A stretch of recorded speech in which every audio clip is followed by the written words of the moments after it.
far as I'm concerned, Amani's played his last down in Detroit if Jerry stays healthy, and I'm completely fine with that because he's not earned it.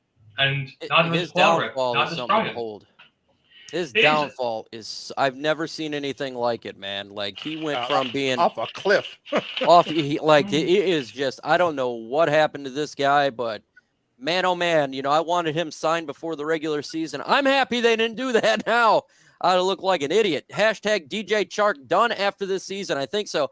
Sadly, didn't get to see much of him due to injury, but time to move on. Yeah, I don't think we're re-signing him. I don't know if he will come back, but yeah, he's not. We're not re-signing this dude. He was a bust of a free agent. Another Burles or not Burleson, but another bust of a wide receiver signing we did last year with Tyrell Williams and Rashard Perryman. Hashtag LNU. How do you think our offense will do against the Bears? Can we trust Goff? Do you trust Hand the Goff? ball off. What do you trust Jared Goff to be the man and Kurt, you know, to lead us and to be that top quarterback in the NFL and, you know, all that? A friend of mine was that he does a Ram show, and he tells me he was telling me how streaky he is, and he can go on runs where he could be playing the MVP type, and he can go on games where he can be playing like terrible. I mean, do I trust him? It's Jekyll and Hyde. I trust him indoors more than I trust him outdoors in December. I don't trust Goff. I after this last game. That's not a vote of confidence. That's not a vote of confidence. But right? He's not giving me anything because he had one interception, but he could have had like 3. It was so bad. So and I think how the roster goes is how he goes. If he has some talent and good players around him, you can tell he missed Josh Reynolds. You can tell he missed that guy. And then you can tell he missed Hawkinson. You know, he got it together a little bit with the tight ends on those touchdown passes, but like fighting the guys down the middle of the field, like he was stuck on throwing the ball to St. Brown and to Khalif Raymond like the whole game. Like he was just trying to find those guys. So I mean, he wasn't progressing in his reads because he wasn't comfortable because of the personnel changes to the offense. So if he's comfortable, he could be good. If he's not, he could be bad and really bad.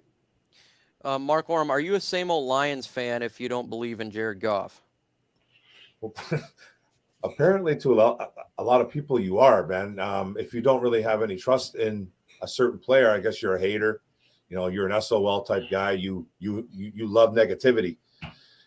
I just want a quarterback that I can fully trust. Like, hey, we get injuries in the NFL every single year, and you want your quarterback. And I'm not saying that we're going to get a Mahomes or it'd be nice to get one, but I want a quarterback that I can fully trust and say, okay, this is what I got to work with. I'm going to be confident. When his guys go down, man, he gets into the shell. Like you can't go into a shell if you want to be a franchise quarterback. I'm not sitting there saying, oh, we have to get this guy for sure, but he's just a guy I don't trust. He's a guy that's not going to put his team on his shoulders. He's not going to get anybody, throw him on their back, and he's not going to do it for you. He's just not that type of quarterback. He's a run-of-the-mill, middle, average quarterback that's making too much money here. And he's just, I want a guy that's going to be a difference maker. I want someone different. They need to find somebody because this team gets injured so much. They need to find a quarterback that just has his balls to the wall and will take a team on his back. That's why I don't trust him. That's exactly why I don't trust. I don't think he's pure garbage. I really don't. It's just that he has moments where he's good and moments where he's not. And I don't want that to be my franchise quarterback. I want to be a guy that has confidence 24/7 and looks like he's confident out there. Goff goes into his shell and you can see it.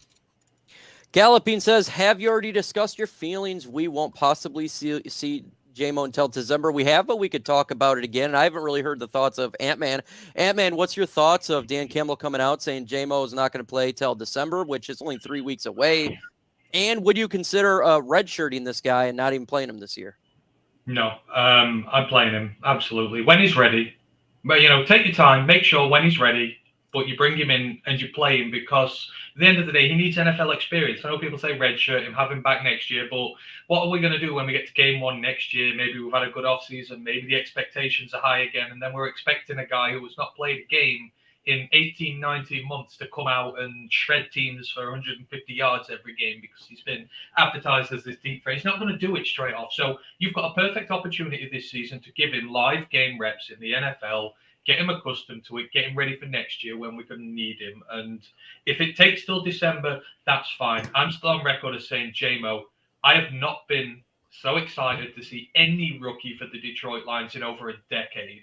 He is by far the most exciting prospect we've had in a long-ass time, and I am ready to see him, but I'm also ready to be patient with him as well. If it's this year, great. If it's not, then fine. But yeah, I just cannot wait to see him. We've missed a game changer like this for so long. Let's get to 50 likes. We got 145 in the building with 37 likes. Here's a statement. I'm going to give this to you as a question, Kurt. Kevin says, maybe Lions fans shouldn't be so worried about what's in another man's pocket. There's literally other teams with higher paid quarterbacks with better teams. Why should you not care? Why should we care about what a player gets paid for? Is there anything that happens to a team like a cap space? Yeah, there's, I mean, okay. I understand the premise, but it's not relatable when you're talking about the game of football, when you have salary cap implications and it affects your team, that affects who you can sign. I get the premise. NFL players shouldn't count other NFL players' money, so they should stay out of other guys' pocket. Us as analysts or fan analysts or whatever we're looking at, however our job title is, we analyze what we had. We're looking at what's on the books to see if this guy is counting too much against the cap and what we can save if we release him, if we cut him, if we sign someone else, if he restructures. That's part of the game, player. That's what we do. So I understand the premise, but it's flawed in this situation because we want to make sure we're getting the most bang for our buck as Lions fans. So yeah, I get what you're saying, but nah, bruh, we need to know what people are getting because it affects who we can sign. You can't go out and be players in free agency if you don't have any money. Yeah, we could just go ahead and sign Trey Flowers again, just give him a bunch of money, which we're still paying for, by the way. Jamie Collins still paying for, by the way. That's the reason why you look at money in contracts, because we're still paying for some people who's not being here, and it's affecting the way that we attack free agency. Yeah. We were inability to acquire more talent this last free agency because we're still paying money from Trey Flowers and from Jamie Collins and for contracts that was done bad. So that's why I pay attention to, because if you want to have a team that is good and you're able to acquire talent, you got to have the money to acquire that talent. Yeah, and unless you have the money, you're going to be not getting anything. And we got $30 million sitting on PUP or injured reserve right now. Yeah, $30 million. That's more than we have in dead cap space. $30 million sitting on the bench right now. That's what we have.